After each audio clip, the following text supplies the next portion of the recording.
Shalom saudaraku yang dikasihi Tuhan Yesus Kristus. Selamat pagi, salam sejahtera untuk kita semuanya.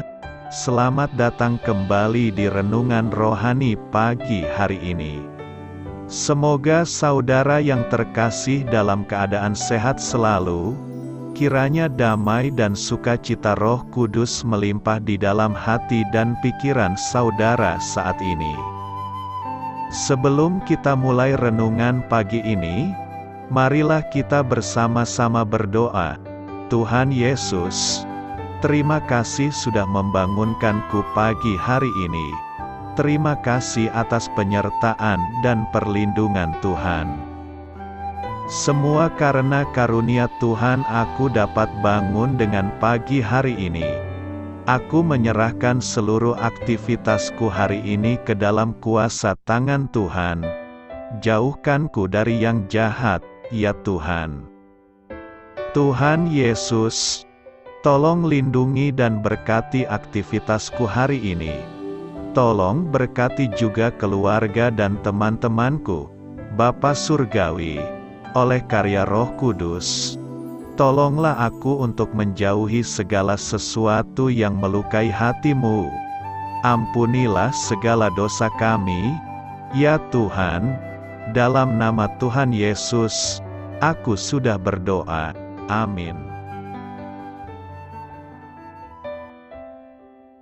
Sahabat saudara rohani, pembacaan ayat emas Alkitab renungan kita hari ini terambil dari 2 Petrus 1 ayat 3 sampai dengan ayat 10.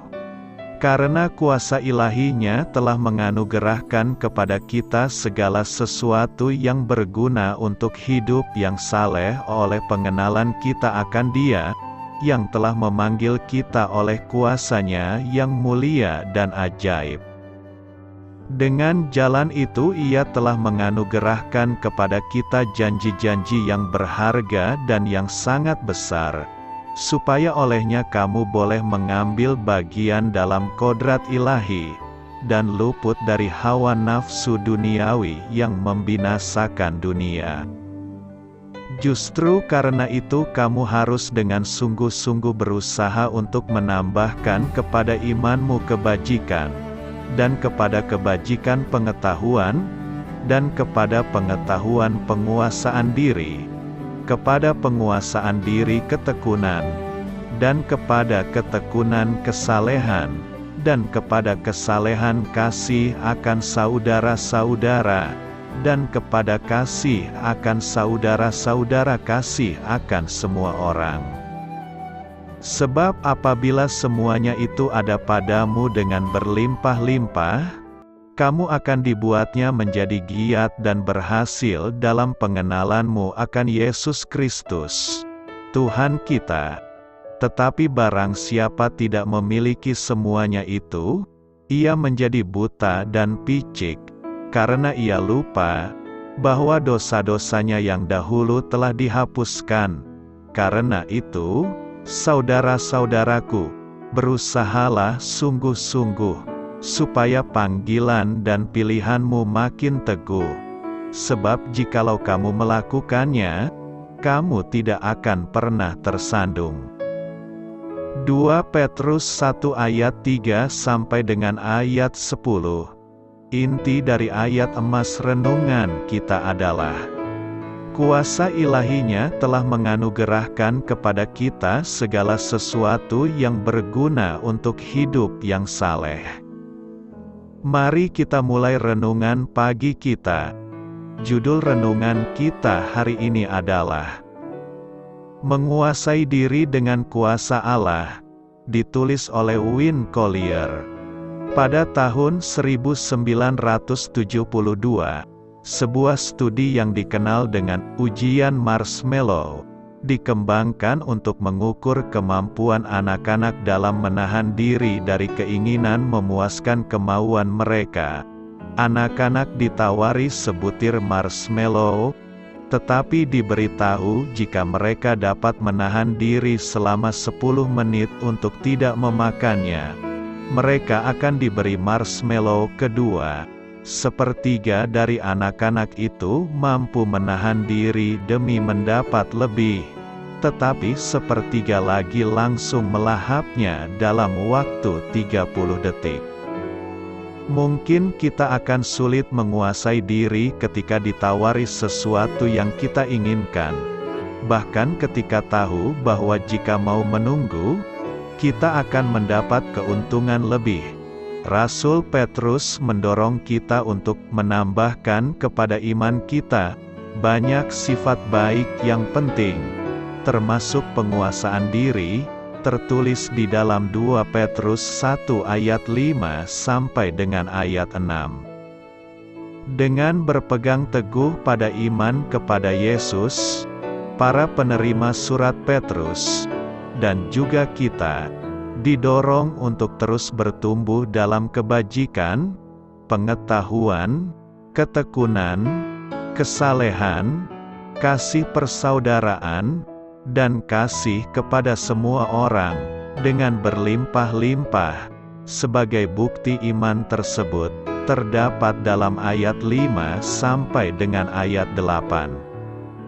Amin. Marilah kita renungkan di dalam hati kita.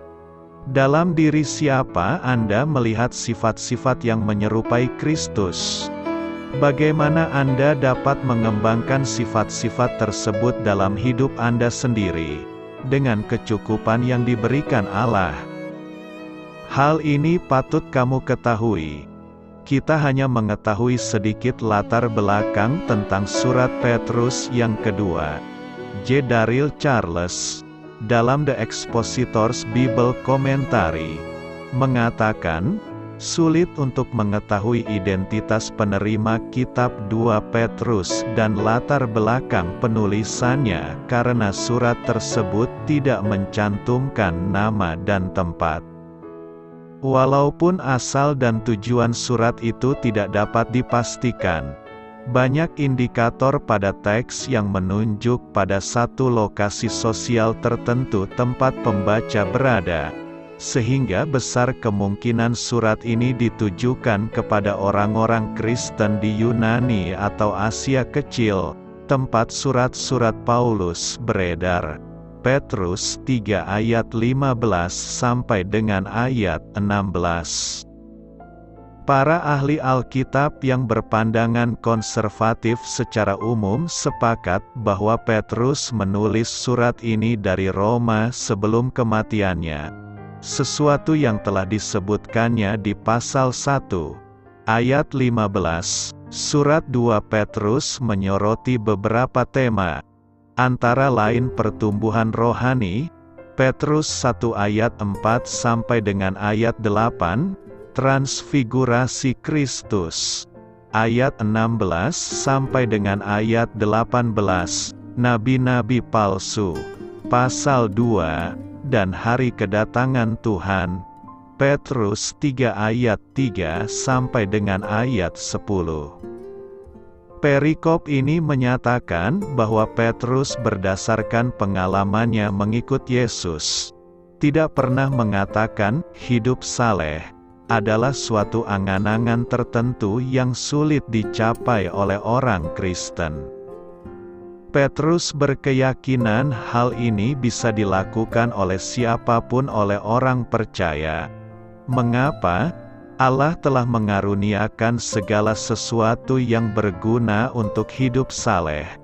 Jadi jika kita berkata hidup saleh adalah sesuatu yang muluk atau tidak bisa dicapai, berarti kita mengingkari anugerah yang Tuhan sudah limpahkan untuk bisa hidup saleh.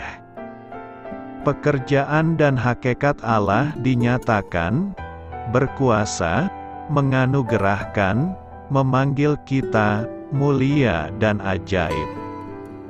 Bagian yang harus dikerjakan manusia, menerima anugerah, berusaha hidup saleh dengan anugerah itu, mengenal Allah dengan sebaik-baiknya, menjawab panggilan Allah karena panggilan itu mulia dan ajaib. Bukankah ini memperlihatkan suatu bangunan relasi yang sangat indah yang diprakarsai oleh Allah, dan kita tinggal menerima dan menjawabnya. Bahkan manusia diberi keistimewaan untuk mengambil bagian dalam pekerjaan Allah itu. Amin.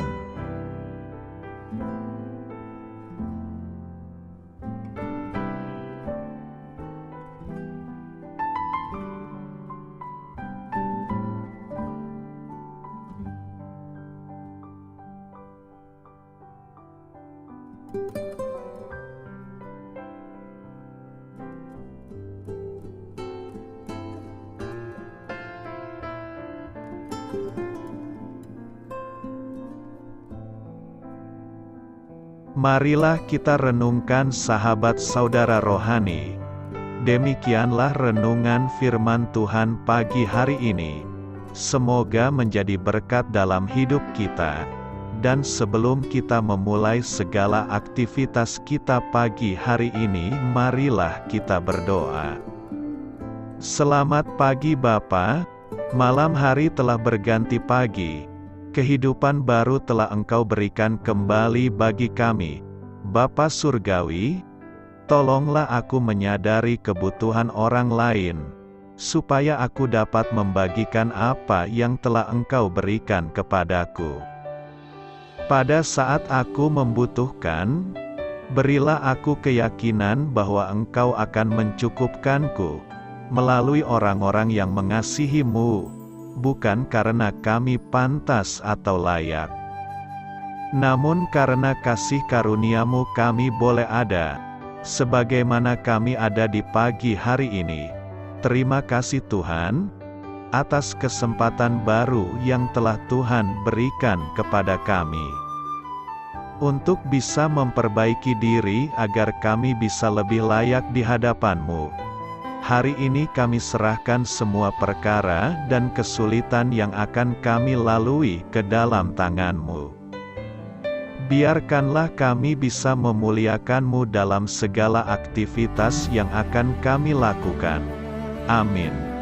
Biarlah firman Tuhan menjadi pengingat untuk kita semua, bahwa tuntunan dari Roh Kudus akan selalu memberi jalan keluar bagi setiap permasalahan hidup kita, dan memberi kedamaian di hati kita.